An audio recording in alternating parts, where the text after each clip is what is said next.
Welcome to my channel. I'm Advocate Manjit. Topic for today's video is the hierarchy of criminal codes. Now, before we get going with that, let's understand that all the areas in any state of the country is either a metropolitan or a non-metropolitan area or a region. Now, how do we understand whether an area is metropolitan or not? For that, you have Section 8 of the CRPC, which provides that the state government, via a notification, declare an area which comprises of a city or a town and having a population of more than 1 million, that is 10 lakh people, can be declared as a metropolitan area.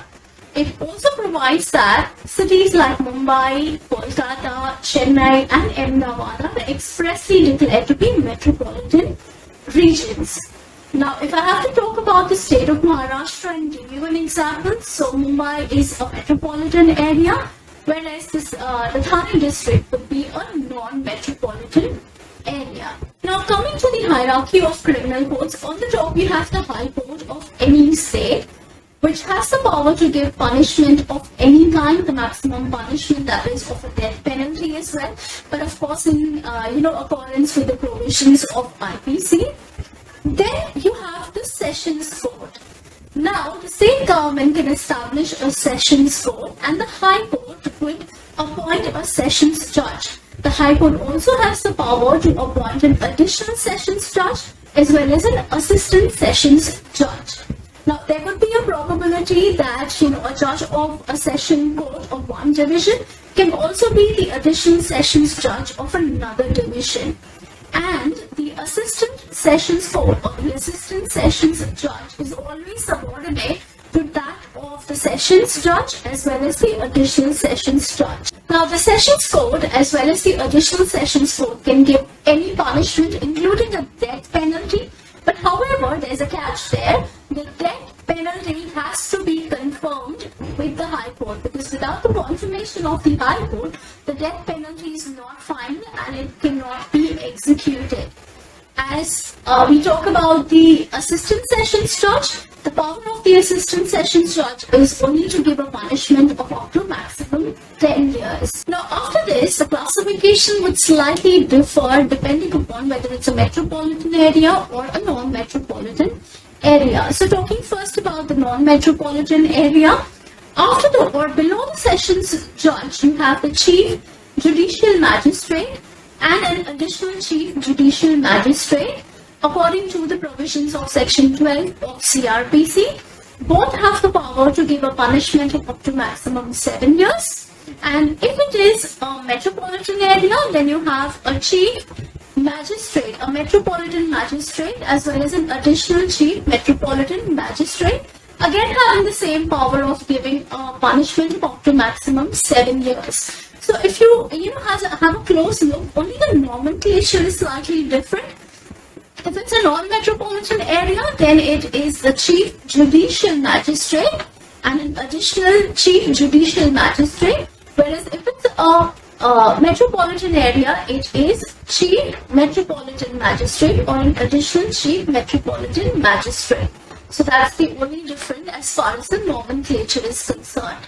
Now, after that, if it's a non-metropolitan area, then you have the judicial magistrate of first class. This is in accordance with Section 11 of CRPC, and GMFC has the power of giving a punishment of up to maximum 3 years and a fine of maximum 10,000 rupees. And below that, you have the judicial magistrate of second class, which has the power of giving a punishment of maximum 1 year and a fine penalty of maximum 5,000 rupees. But at this very moment, this position of judicial magistrate of second class is abolished in the state of Maharashtra.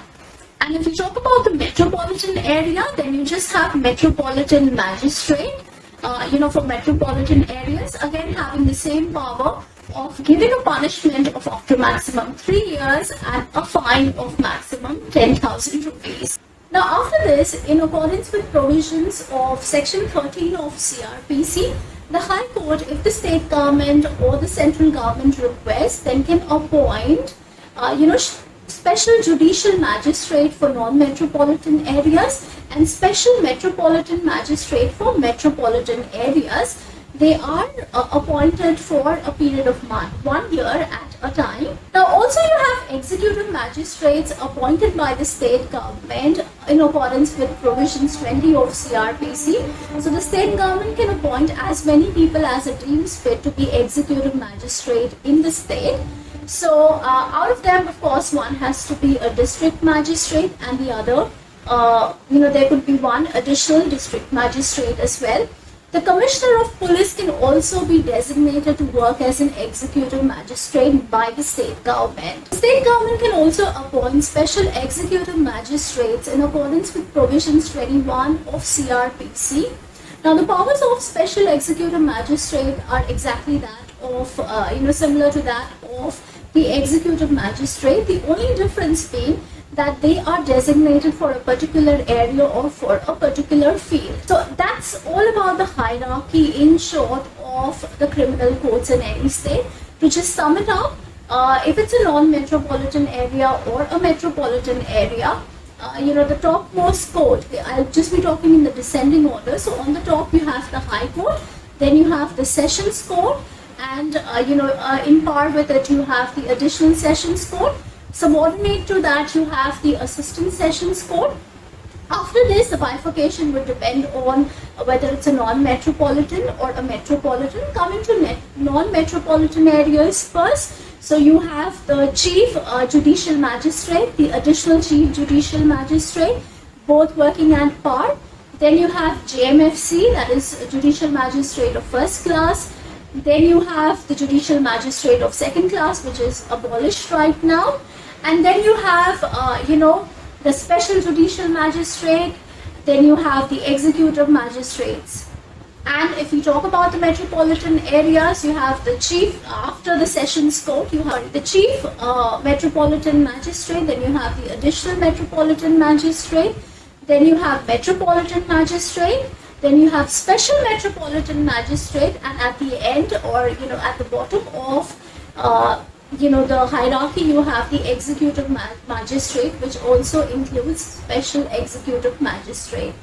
So that's just a short video on the hierarchy of the criminal courts in India. Do like, share and subscribe to my channel to keep me motivated to bring such more videos for you guys. And also press the bell icon to receive notifications of my next videos.